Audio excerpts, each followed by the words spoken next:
పుట్టి పెరిగిన చోటుగా చూసి ఎవరిని పరాయవాళ్ళగా చూసింది లేదు. అందరూ రిలేషన్స్ లెక్కే. ఫ్లాట్స్ లో చూస్తున్నాగా పక్కింట్లో మనుషులుండగానే ఎదురింట్లో దూరం చంపేసి వెళ్ళిపోతున్నారు. ఇక్కడ అలా కాదు, ఎవరికి ఏమైనా పరిగెత్తుకు వచ్చేస్తారు. తినే తిండి, సంతోషం, దుఃఖం అన్నిట్లోనూ పాలు పంచుకుంటారు తెలుసా.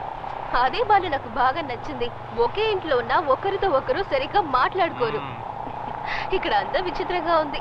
అవును చూసి, సుమతి చెప్పింది మీ బాబు కొంచెం ఆర్మీ ఆఫీసర్లా స్ట్రిక్ట్ అంట కదా. సంతోషంగా ఉన్నప్పుడు ఎందుకు ఆ విషయం గుర్తు చేస్తావు? ఇంట్లో ఉంటే ఎస్కాట్, బయటకు వెళ్తే ఎస్కాట్. అయ్యో ఆ టాపిక్ వద్దు, వదిలే. సర్లే, నువ్వు మూడవుట్ అవుకో. చూసి కొంచెం ఈ ఫోన్ తీవా. ఓకే ఓకే తీస్తున్నా.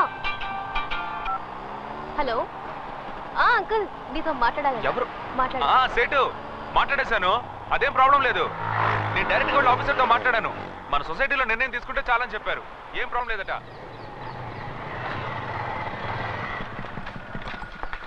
రే, కార్లో ఉన్నవన్నీ దించండి రా. హే, చాలా ప్లెజెంట్ గా ఉంది కదూ.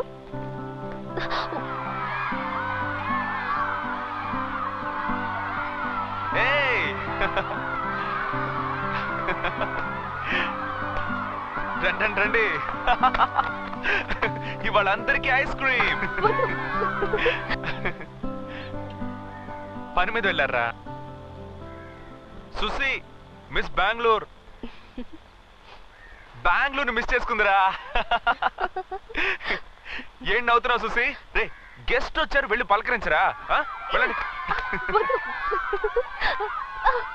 పిల్లలతో ఉంటే టైమే తెలియదు సుసి. నేనైనా పర్లేదు, చౌదరి గారు వచ్చారనుకో, క్రికెట్ గోల్డ్ ఆట ఆయన పిల్లాడైపోతారు. చూద్దాం రండిరా, రండి. ఇదిగో ఇదే ఆ కింగ్ కాంగ్. మనం ఊహించినట్టే అది మన దగ్గరకు వస్తోంది. మమ్మీ, దీని నడకే చాలా స్టైల్ గా ఉంది మమ్మీ. పాపం దానికి పైల్స్ అటాక్ అయినట్టుంది పాప. తీసుకువెళ్ళండి. తీసుకొచ్చిన చాక్లెట్లు, బిస్కెట్లు తీసుకెళ్లి సీక్రెట్ గదిలో పెట్టండి. మమ్మీ మమ్మీ, దీన్ని చూస్తుంటే నాకు చాలా భయంగా ఉంది మమ్మీ. పాపా, దీనికంటే మీ నాన్నే చాలా భయంకరంగా ఉంటాడు. ఈ కింగ్ కాంగ్ మనల్ని ఏమీ చేయదు పాపా. అది చాలా మంచిది. చాలా సంతోషంగా ఉన్నారు కదూ. ఆశ్రమాన్ని ఇంకా డెవలప్ చేయాలి చూసి. అక్కడ లైబ్రరీ కట్టాలి, హాస్పిటల్ బిల్డింగ్ ఫౌండేషన్ వేసాం. చాలా ప్లాన్స్ ఉన్నాయి, చూద్దాం. మనసుకి ఎంతో హాయిగా ఉంది. దీనిదేమని చూసి, వచ్చి స్వామిజీ గారిని కలు, టోటల్ గా ఫ్రీ అయిపోతావు. పద.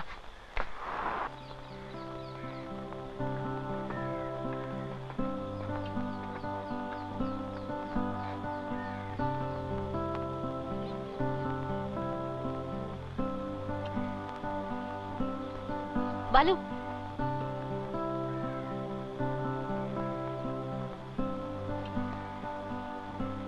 ఎలా ఉన్నావు బాబు? సుసి, బెంగళూరు నుంచి మన సేటు వాళ్ళ ఇంటికి వచ్చింది. నమస్కారం. పిల్లలకి యూనిఫామ్లు ఏమైనా కావాలా స్వామిజీ? నాన్నగారు పంపినవే 2-3 సంవత్సరాల దాకా సరిపోతాయి. అవసరం అయితే నేనే అడుగు. స్వామిజీ, తర్వాత ఈ స్కూల్ మ్యాటర్ ఎప్పుడు అయిపోతుందని నాన్నగారు కనుక్కోమన్నారు. త్వరలోనే అవుతుంది బాబు. బిల్డింగ్ కట్టి 2 ఏళ్ళు అవుతుంది, ఇంకా జియో పాస్ అవ్వలేదు. నెల రోజుల్లో అయిపోతుంది. సరే స్వామిజీ, నేను పిల్లలతో కాసేపు ఉండి తర్వాత బయలుదేరుతాను. మీ అమ్మగారు అడగమన్న విషయం. ఇప్పుడు ఆ సంగతి ఎందుకు? ఏమిటి విషయం చెప్పు బాబు. అది ఏం లేదు స్వామిజీ, అంతా నా పెళ్లి మ్యాటరే. నాన్నగారు తిరగని చోట్లేదు. ఏ అమ్మాయిని చూసినా నాకు తగిన పిల్ల కాదని వచ్చేస్తున్నారు. రోజు వాళ్ళిద్దరు గొడవ పడుతుంటే నాకు చాలా ఇబ్బందిగా ఉంది. అందుకే అమ్మాయి ఎటువైపు నుంచి వస్తుందో మీరు చెప్పారంటే నాన్న అటువైపు ఎదుగుతారు. అమ్మాయి నీ పక్కనే ఉంది.